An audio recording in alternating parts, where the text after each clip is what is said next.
మొన్న ఈ మధ్య ఒక ఛానల్‌లో ఎవడో అడ్రెస్ లేనోడు ఒకడు కూర్చొని 'హర్ష సాయి' గురించి ఒక టాపిక్ వచ్చింది.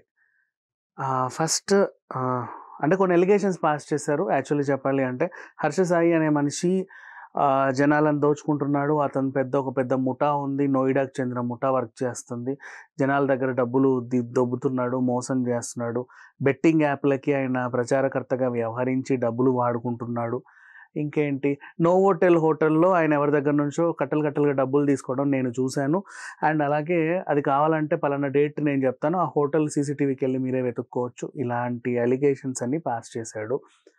దీని గురించి మాట్లాడుకుందాం. ఫస్ట్ సదరు టీవీ ఛానల్ దీన్ని ఎందుకు ఎంకరేజ్ చేశారు అంటే, ఆ టీవీ ఛానల్ వాళ్ళు హర్ష సాయిని అప్పుడెప్పుడో గతంలో ఇంటర్వ్యూ చేశారనమాట. అప్పుడు ఏదో అభిమానం కొద్దీ ఆయన వచ్చాడు. ఇప్పుడు అతను ఒక సెలబ్రిటీగా ఎదిగాడు. అండ్ వాళ్ళని కొంచెం పేమెంట్ అడిగాడు. ఇంటర్వ్యూ కావాలంటే కొంచెం చిల్లర ఇవ్వండి అని. అది కూడా ఎందుకంటే తను వాడుకోవడానికి కాదు. అడగడంలో తప్పులేదు ఫస్ట్ నెంబర్ 1. నెంబర్ 2 ఎందుకంటే ఇతని మీద ఛానల్ కూడా బతుకుతుంది కదా! So, he asked and next డబ్బుని నేను డొనేట్ చేస్తానండి ఎవరికైనా నేను కూడా ఉంచుకున్నాను కూడా చెప్పాడు. ఇవ్వడానికి ఇష్టం లేని ఈ ఛానల్ నేను పిలిస్తే రావా ఇంటర్వ్యూకి ఉండు నిన్ను ఎలా అయితే ఎదిగేలా చేశామో అలాగే దించుతా అన్నట్లుగా పని కట్టుకొని ఎవడో ఊరికి దేశానికి ఎందుకు పనికిరాని ఒక అడ్రస్ లేని గాడిదని తీసుకొచ్చి ఇంటర్వ్యూని చేశారు. ఇక ఆ గాడిద వాగిన వాగుడు ఏంటంటే ఇందాక నేను చెప్పిన ఎలిగేషన్స్.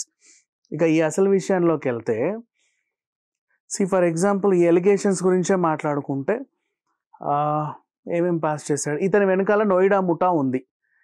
నిజంగా ముఠా ఉందో లేదో నీకు తెలియకుండా ఒక ఎలిగేషన్ పాస్ చేసావు. ఇది గనక నువ్వు ప్రూవ్ చేయలేకపోతే అతను గనక నువ్వని నేను ఎందుకు ఎవరినో మాట్లాడుతున్నా నాకు తెలియదు వాడు ఎవడో. ఇది గనక వాగిన వాడు ఎవడో ప్రూవ్ చేయలేకపోతే డిఫెమేషన్ కేసు వేయొచ్చు హర్ష సాయి అతనిపై మీద. అండ్ ఎంతైనా డిమాండ్ చేయొచ్చు. నెక్స్ట్ హోటల్లో అతను ఎవరితో డబ్బులు తీసుకోవడం నేను చూశాను. Harsha Sai is a model, actor, అలాగే సోషల్ మీడియా ఇన్ఫ్లుయెన్సర్. అతనికి ఇప్పుడు డబ్బు ఇచ్చాడు ఎవరో, ఇది రికార్డ్ అయింది అంతే. ఎందుకు ఇచ్చాడనేది ఈ గాడిదకి తెలియదు, చూశాడు అంతే. మీరు మా సినిమాలో నటించండి సార్, ఇదిగోండి డబ్బులు అని ఇవ్వచ్చు. మీరు మా ప్రోడక్ట్ని ప్రచారం చేయండి, ఇదిగోండి డబ్బులు అని ఇవ్వచ్చు. మీరు చారిటీలు బాగా చేస్తున్నారు, నేను చూశాను, నేను ఒక ఎన్ఆర్ఐ అండి, నేను 10 మందికి పంచాలనుకుంటున్నాను, కానీ ఎవరికి ఇవ్వాలో తెలియక రైట్ పర్సన్ మీరు అనుకుంటున్నాను, ఇది మీకు ఇస్తున్నాను, ఇలా కూడా ఇవ్వచ్చు. వచ్చినాడు అప్పువాడై కూడా ఉండొచ్చు. సార్ మీ అప్పు థ్యాంక్స్ అండి, అవసరంలో నాకు హెల్ప్ చేశారు, ఇదిగోండి మీ డబ్బు మీకు తిరిగి ఇచ్చేసాను కూడా ఇవ్వచ్చు. అంటే కారణం ఏదైనా కావచ్చు, వాట్ ఎవర్ ఇట్ ఈస్. డబ్బు తీసుకోవడం, ఒక మనిషి ఇంకో మనిషి డబ్బులు తీసుకోవడం తప్పు లేదు. As a influencer, as a సెలబ్రిటీగా తప్పే లేదు దాంట్లో. దాన్ని వీడేదో వాగాడు, వీడెందుకు అక్కడికి వెళ్ళాడో తెలియదు, అది వీడికంటే ఎందుకు పడిందో తెలియదు. మొత్తానికైతే జరిగిన వ్యవహారం ఇది. దీని మీద కూడా డిఫెమేషన్ వేయవచ్చు. నెక్స్ట్ అసలు విషయం, బెట్టింగ్ యాప్లకి ప్రచారకర్తగా వ్యవహరిస్తున్నాడు. బెట్టింగ్ యాప్స్కి ప్రచారకర్త వ్యవహరిస్తే తప్పేంటి? నెంబర్ 1, బెట్టింగ్ల వల్ల చాలామంది ప్రాణాలు కోల్పోతున్నారు, కొట్టుకు చేస్తున్నారు, కుటుంబాలు అల్లకల్లోలం అయిపోతున్నాయి, ఏవేవేవేవో జరగకూడని నష్టాలని జరుగుతున్నాయి అనేది వీళ్ళ వాదన.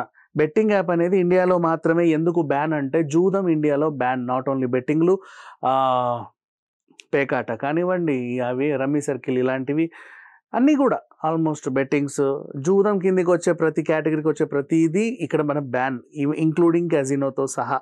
ఎందుకు అంటే మహాభారత కాలం నుంచి మనం వింటున్నాము జూదం వల్ల ఎన్నెన్ని అనర్థాలు జరిగాయని. అవి ఎవరికి తెలియకూడదు, ఫ్యామిలీస్ నాశనం అవుతాయి అన్నట్టుగా వీళ్ళు సరే అని చెప్పేసి దాన్ని బ్యాన్ చేయడం జరిగింది. వేరే కంట్రీస్లో మాత్రం బెట్టింగ్ యాప్స్ రన్ అవుతున్నాయి.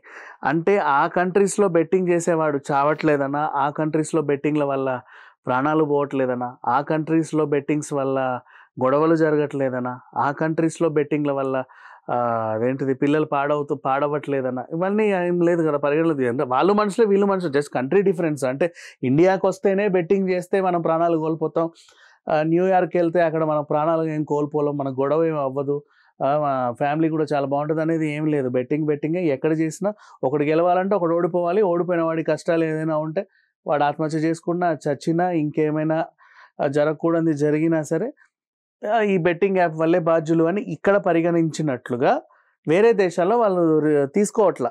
అదేదో ఆడుతున్నారు, just like a game the people are feeling. Even ఇక్కడ కూడా అలాగే ఉంది. కాకపోతే మన చట్టం అలా చెప్పింది కాబట్టి వీళ్ళు అదే పనిగా ఆ బెట్టింగ్ యాప్ని ప్రమోట్ చేస్తున్నారు. అంటే హర్ష సాయి వల్లే వాడు చచ్చిపోయాడు, హర్ష సాయి వల్లే కుటుంబం విడిపోయింది, హర్ష సాయి వల్లే ఇంకేదో జరిగింది, జరగకూడని అనార్థాలని జరిగాయని వీళ్ళు ప్రొజెక్ట్ చేస్తున్నారు. దీంట్లో ఏమాత్రం తప్పులేదు. ప్రోడక్ట్కి ప్రచారకర్తకి ఎప్పుడూ సంబంధం ఉండదు. ప్రచారకర్త లేకుండా ప్రోడక్ట్ అనేది జనాల్లోకి వెళ్ళదు కాబట్టి ప్రోడక్ట్కి ప్రచారకర్తకి ఎంతో కొంత చిల్లరిచ్చి ఆ ప్రోడక్ట్ వాళ్ళ ప్రమోషన్స్ చేసుకుంటారు అంతే. వీళ్ళు ప్రమోట్ చేసినంత మాత్రాన జనాలు ఇన్ఫ్లుయెన్స్ అయ్యి దానికి ఏదో ఎడిక్ట్ అవుతారని ఏం లేదు. అవన్నీ ఒకప్పుడు, ఈ మధ్యకాలంలో అలాంటి సిచ్యువేషన్ ఏం లేదు. వచ్చినా కూడా ఇంకా సొసైటీ అంత అంధకారంలో అయితే లేదు. ఇదొకటి గుర్తుపెట్టుకోండి. అంటే అవతల వ్యక్తి మీద బురద చల్లాలంటే ఏ విధమైన బురదలైనా చల్లొచ్చు. బురదలు చాలా రకాలు, ఎలాగైనా చల్లొచ్చు. కానీ మరి ఇంత నాసిరకంగా చండాలంగా చేయాల్సిన అవసరం ఏం లేదు. ఇకపోతే అతని మీద ఉన్న ఇంకో ఎలిగేషన్ ఏంటి, ఇవి పాస్ చేశాడు. ఆయన జనాల దగ్గర అక్రమంగా డబ్బులు తీసుకొని ఏదో చేస్తున్నాడని. హర్ష సాయి అనే మనిషి ఒక డిఫరెంట్ టైప్ ఆఫ్ వాయిస్ ని తనకు తాను ఓన్ చేసుకొని దాంతో జనాల్ని అట్రాక్ట్ చేసి యూట్యూబ్ ఛానల్ రన్ చేస్తున్నాడు. దాంట్లో వల్ల అతనికి వచ్చే ఆదాయం ఫర్ ఎగ్జాంపుల్ ఒక వీడియో పెడితే 50,000 వచ్చాయి అనుకుందాం సరదాగా. 20,000 పంచి 30,000 ఉంచుకున్నాడు, లేదా 30,000 పంచి 20,000 ఉంచుకున్నాడు. ఆయనకు కూడా అవసరమే కదా డబ్బు. అండ్ నెక్స్ట్ ఆ 30,000 పంచిన 30 తలకాయలకి 1,000 ఇచ్చిన వీడియోలు తీసి మళ్ళీ పోస్ట్ చేస్తే మళ్ళీ అవి కూడా బాగా వైరల్ అయ్యి మళ్ళీ కొంతమందికి అలా రొటేషన్లో తను ఏదో చేసుకుంటూ వెళ్తున్నాడు. ఈలోపు ఆయనకి ఎన్ఆర్ఐ నుంచి విరాళాలు కూడా రావచ్చు, తప్పులేదు. వై బికాస్ ఎందుకంటే ఎన్ఆర్ఐలు ఎవరికో సహాయం చేయాలని చూస్తారు. ఏ మొహం చూసినా ఇప్పుడు ఇంటర్వ్యూలు చేసిన ఈ 2 గాడిదలకైతే రూపాయి కూడా ఇవ్వరు, అస్సలు ఇవ్వడు. వాడు అడుక్కున్నా సరే మొహం మీద పావులా ఏరు. అలాంటి మనుషులు వీళ్ళు. అదే హర్ష సాయి అనుకో, అడిగినా అడగకపోయినా వాళ్ళంతట వాళ్ళు వచ్చి మీరు ఏదో 4 మంచి పనులు చేశారు, మేము చూసాము, ఇదిగోండి డబ్బు 10 మందికి పంచండి అని చెప్పొచ్చు. They can. అలా కూడా ఈయన ఇంకొంచెం చారిటీ కార్యక్రమాలు చేయొచ్చు. మనిషి అనేవాడు చాలా రకాలుగా వీడియోలు చేసి ఏదో రకంగా ఎదుగుతూ ఉంటాడు. ఒకడు ఎదిగాడు కదా అని చెప్పేసి మన బతుకులు ఇలా ఉన్నాయి కదా అని చెప్పి వాళ్ళ మీద బురద చల్లడం చాలా తప్పు.